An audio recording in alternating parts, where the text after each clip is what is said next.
Muy buenos días, queridas hermanas. Continuamos con la lectura de nuestro alimento diario, el tomo El Principio, de la autoría de nuestro hermano Pedro Adón. Ya vamos por la semana 4.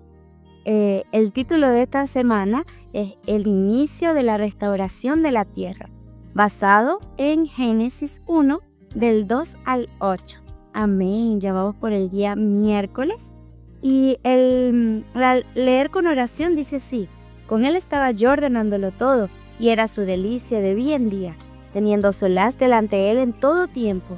Me regocijo en la parte habitable de su tierra, y mis delicias son con los hijos de los hombres. Oh Señor Jesús, con él estaba yo. Sí, con él estaba yo ordenándolo todo. Gracias, Señor, porque estabas allí, ordenándolo todo, porque era tu delicia. Oh Señor Jesús, día a día.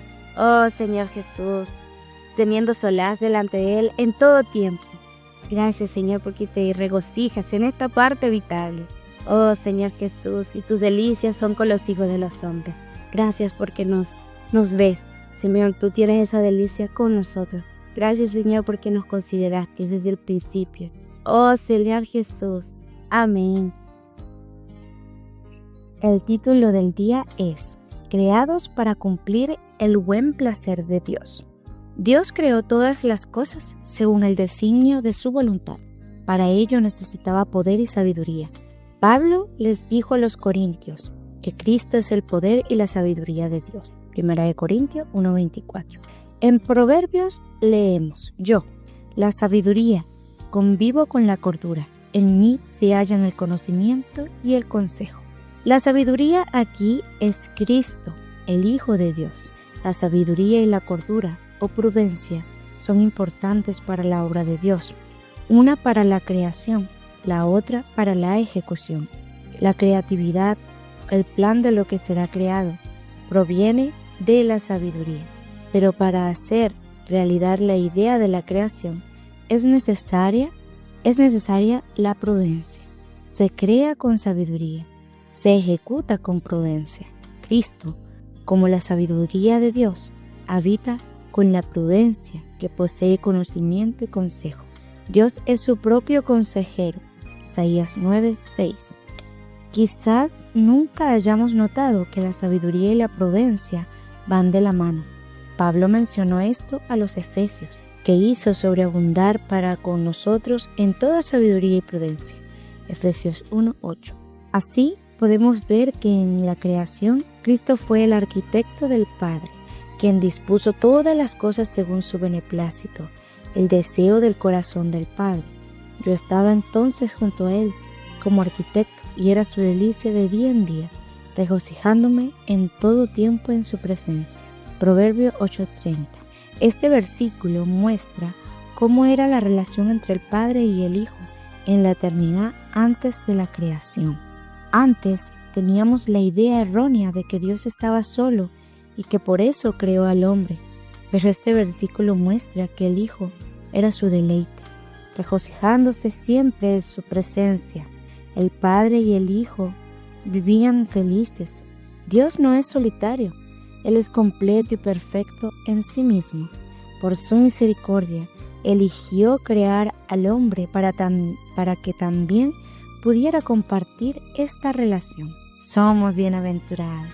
Amén. El hombre no fue creado por accidente. Al contrario, su creación fue parte del beneplácito, del buen placer del corazón de Dios. Esto se comprueba en el siguiente versículo: me regocijo en la parte habitable de su tierra, y mis delicias son con los hijos de los hombres. Proverbio 8:31. Esta parte habitable es la tierra.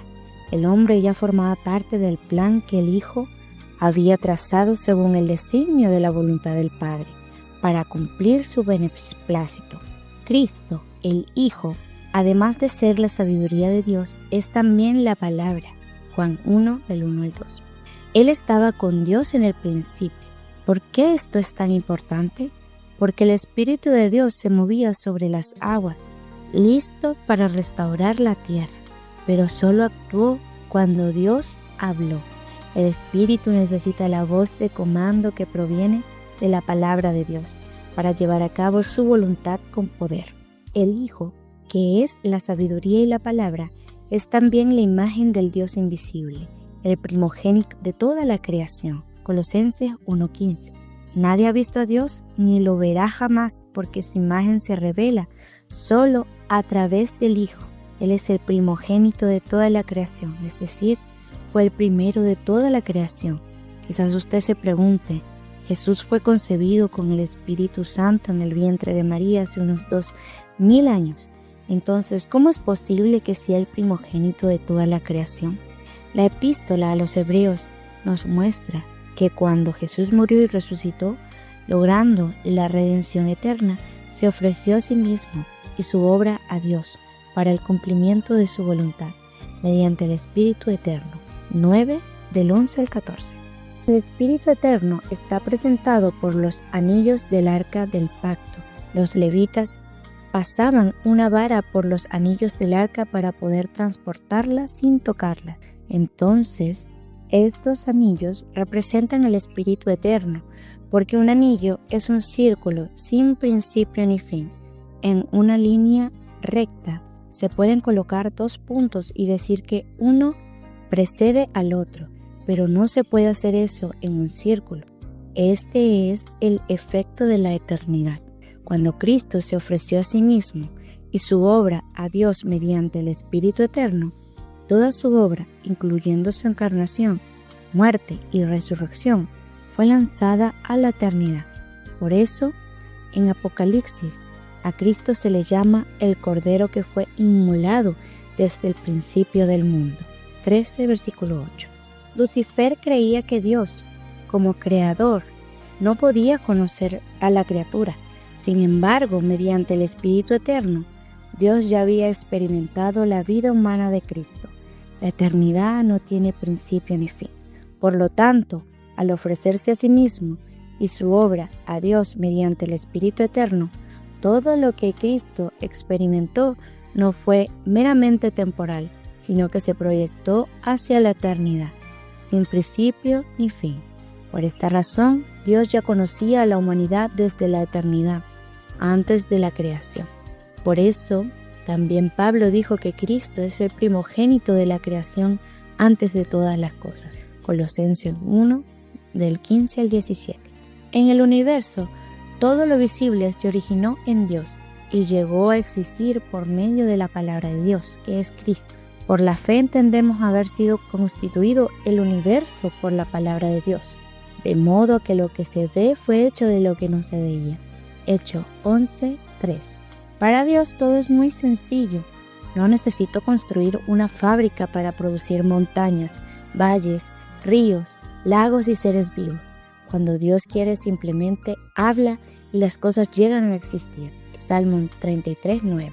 Dios creó el universo por medio de Cristo como la palabra y lo designó heredero de todo lo creado, como está escrito en Colosenses, porque en Él fueron creadas todas las cosas, las que hay en los cielos y las que hay en la tierra, visibles e invisibles, sean tronos, sean dominios, sean principados, sean potestades. Todo fue creado por medio de Él y para Él. Y Él es antes de todas las cosas, y todas las cosas en Él subsisten. 1 de 16 al 17. Cristo es el punto que lo une todo. Él es el punto de origen, el punto de unión que unifica todo en uno. Amén, Señor Jesús. Oh, Señor Jesús, yo gano mucho en esta parte que dice que el Padre y el Hijo vivían felices. Él no estaba solitario, Él estaba feliz, el Padre y el Hijo. Oh, Señor Jesús, gano mucho en esta parte. Y acompáñenme a hacer este pequeño grito de guerra. El Padre y el Hijo vivían felices. El Padre y el Hijo vivían felices. Dios no es solitario. Dios no es solitario. Él es completo y perfecto en sí. Él es completo, perfecto en sí mismo.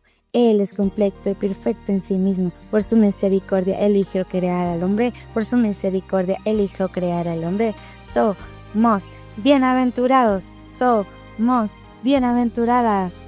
Amén, Señor Jesús. Buen disfrute.